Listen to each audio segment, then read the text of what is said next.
একদা হযরত আলী রাদিয়াল্লাহু তাআলা আনহু মসজিদ থেকে ফজরের নামাজ পড়ে ঘরে এসে দেখলেন মা ফাতেমা জ্বরে কাঁপছে। তখন হযরত আলী রাদিয়াল্লাহু তাআলা আনহু মা ফাতেমাকে বললেন, ও ফাতেমা, তোমার কি শরীর খারাপ লাগছে? তখন ফাতেমা বললেন, আলী, আমার শরীরটা আজকে বেশি খারাপ লাগছে। আলী, আমি আজকে এমন একটা স্বপ্ন দেখেছি যে স্বপ্ন দেখার পর আমার আর কিছুই ভালো লাগছে না। অতঃপর হযরত আলী রাদিয়াল্লাহু তাআলা আনহু ফাতেমার কাছে স্বপ্নের ব্যাপারে জানতে চাইলেন। তখন ফাতেমা বললেন, আমি আজকে রাত্রে স্বপ্নে দেখলাম আমার বাবা আমার ঘরে এসে আমাকে খুঁজতেছে। আমি যখন বাবার কাছে গিয়ে দাঁড়ালাম তখন আমার আব্বাজান আমাকে বলছেন, মা, আমি তো তোমাকেই খুঁজতেছি। শোনো মা, আজকে তুমি রোজা রাখবে এবং সেহরি করবে আলীর দস্তরখানায় আর ইফতারি করবে আমার দস্তরখানায়। হযরত আলী রাদিয়াল্লাহু তাআলা আনহু জ্ঞানী মানুষ, এই কথা শোনার পর তার আর কোনো কিছুই বোঝার বাকি রইল না।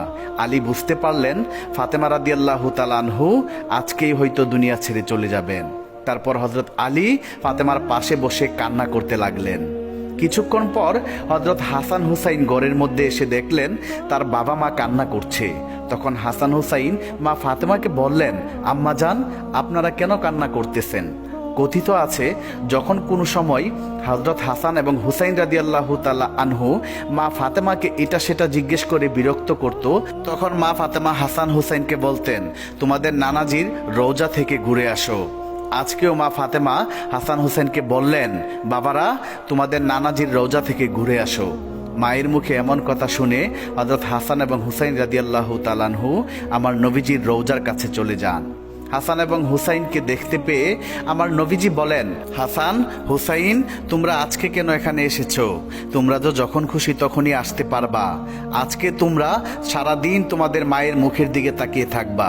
আজকে তোমার মা দুনিয়া ছেড়ে চলে যাবে। নবীজির মুখে এই কথা শুনে হযরত হাসান এবং হুসাইন রাদিয়াল্লাহু তাআলা আনহু আবার ঘরের মধ্যে চলে আসেন।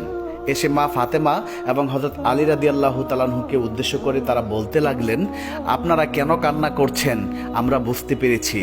আমাদের নানাজি বলেছে আম্মা জান আজকে দুনিয়া ছেড়ে চলে যাবে। হাসান এবং হুসাইনের মুখে এই কথা শুনে হযরত ফাতেমা রাদিয়াল্লাহু তাআলা আনহা এবং হযরত আলী রাদিয়াল্লাহু তাআলা আনহু আরো বেশি করে কান্না করতে লাগলেন। সেদিন বিকালবেলা মা ফাতেমার শরীর আরো বেশি খারাপ হয়ে যায়। তারপর মা ফাতেমা হযরত আলীকে কাছে ডেকে বলেন, আলী, তোমাকে আমি 3টি কথা বলে যেতে চাই, তুমি কথা দাও আমার 3টি কথা রাখবে? অতঃপর হযরত আলী মা ফাতেমাকে ওয়াদা করলেন। এবার ফাতেমা হযরত আলীকে বললেন, আলী, আমার প্রথম কথা হলো, আমি তোমার সাথে এতদিন ঘর সংসার করেছি, আমার অনেক জানা না জানা অনেক অন্যায় ভুল ত্রুটি হয়তো হয়েছে, তুমি আমাকে ক্ষমা করে দিবা। তারপর হযরত আলী বলেন, ফাতেমা, তুমি এসব কি বলছো? তোমার মতো স্ত্রী দুনিয়ার কার ভাগ্যে আর জুটবে?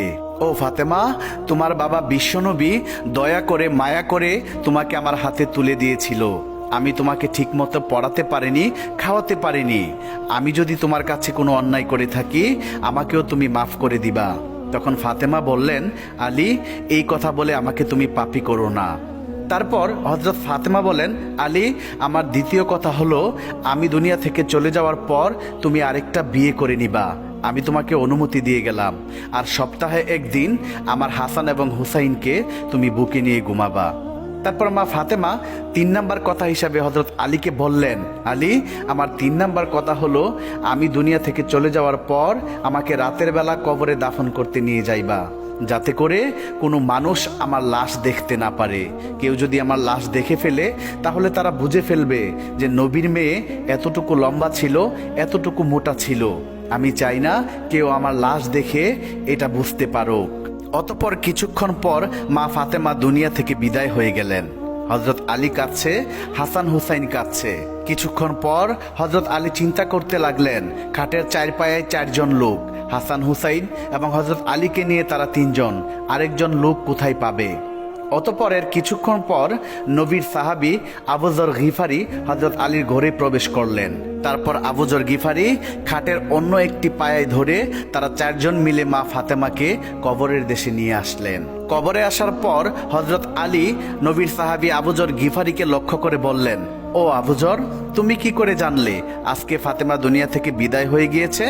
তারপর আবু যর গিফারি আলীকে উত্তর দিলেন, আলী, আমি স্বপ্নে দেখতে পেলাম বিশ্বনবী আমার কাছে এসে বলছেন, আবু যর, আমার মেয়ে ফাতেমা আজকে দুনিয়া ছেড়ে চলে গিয়েছে, তার খাটের পায়া ধরার জন্য একজন লোক দরকার, তুমি যাও আমার মেয়েকে দাফন কাফন করে দিয়ে আসো। অতঃপর তারা সবাই মিলে মা ফাতেমার লাশ কবরের মধ্যে নামালেন। এরপর কবরকে উদ্দেশ্য করে নবীর সাহাবী আবু যর গিফারি বলতে লাগলেন, হে কবর, তুমি কি জানো তোমার মধ্যে আজকে কাকে রেখে যাচ্ছি? আজকে তোমার মধ্যে রেখে যাচ্ছি বেহেশতে মহিলাদের সর্দারিনী মা ফাতেমা রাদিয়াল্লাহু তাআলা আনহুকে। সাবধান সাবধান কবর, তুমি কিন্তু তার সাথে ভালো ব্যবহার করবা।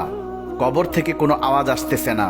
তারপর আবু যর গিফারি আবার বলেন, হে কবর, তোমার মধ্যে আজকে এমন ব্যক্তিকে রেখে যাচ্ছি যিনি হলেন শেরে খুদা হযরত আলী রাদিয়াল্লাহু তাআলা আনহুর স্ত্রী। কবর থেকে কোনো আওয়াজ আসছে না।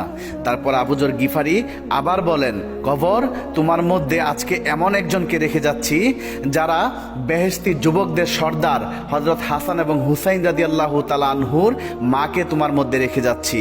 সাবধান কবর, তুমি কিন্তু খারাপ ব্যবহার করবা না। তারপরও কবর থেকে কোনো আওয়াজ আসছে না। এবার হযরত আবু যর গিফারি রাদিয়াল্লাহু তাআলা আনহু কবরকে আবার বলেন, কবর, তোমার মধ্যে আজকে এমন একজন ব্যক্তিকে রেখে যাচ্ছি যাকে সৃষ্টি না করলে দুনিয়া সৃষ্টি হইতো না। সর্দারে দো আলম নবী মুহাম্মদুর রাসূলুল্লাহ সাল্লাল্লাহু আলাইহি সাল্লামের কলিজার টুকরা মেয়ে ফাতেমাকে তোমার কাছে রেখে যাচ্ছি। সাবধান কবর, তুমি কিন্তু অবশ্যই তার সাথে ভালো ব্যবহার করবা। এবার আমার আল্লাহ রাব্বুল আলামিন কবরের জবান খুলে দিলেন। কবর হযরত আবু যর গিফারি রাদিয়াল্লাহু তাআলা আনহুকে উদ্দেশ্য করে বলতে লাগলেন, হে আবু যর, আমি হলাম কবর। আমি এখানে কোনো বংশ পরিচয় দেখি না। কে কোথায় থেকে এসেছে সেটা দেখার সময় আমার নেই। দুনিয়াতে যে আল্লাহ রব্বুল আলামিনকে খুশি করে আল্লাহর ঈমান নিয়ে আমার মধ্যে আসবে, আমি তার সাথে ভালো ব্যবহার করব। আর দুনিয়ার যে সমস্ত বান্দারা পাপী হয়ে আমার মধ্যে আসবে, আমি কবর তার জন্য ভয়ঙ্কর হয়ে যাব।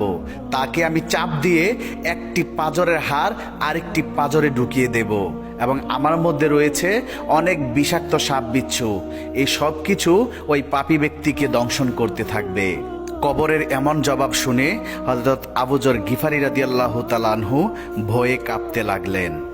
প্রিয় বন্ধুরা, নবীর মেয়ে ফাতেমা রাদিয়াল্লাহু তাআলা আনহা এবং বেহেশত মহিলাদের সর্দারিনী যিনি হবেন, তার বেলায় যদি কবর এই কথা বলে, তাহলে আমার আর আপনার অবস্থা কি হতে পারে একবার চিন্তা করে দেখুন। আল্লাহ রব্বুল আলামিন আমাদের সবাইকে আল্লাহর দ্বীনি পথে চলে আল্লাহকে খুশি করে কবর দেশে যাওয়ার তৌফিক দান করুক। সকলেই কমেন্টে লিখুন আমিন। বন্ধুরা, এই ছিল আমাদের আজকের ভিডিওটি। বন্ধুরা, ভিডিওটি যদি আপনাদের কাছে এতটুকু ভালো লেগে থাকে, তাহলে অবশ্যই আমাদের চ্যানেলটি সাবস্ক্রাইব করে পাশে থাকা বেল আইকনটি প্রেস করে দিবেন। তাহলে দেখা হবে আবার নতুন কোনো ভিডিওতে। সেই পর্যন্ত সবাই ভালো থাকুন, সুস্থ থাকুন। আল্লাহ হাফেজ।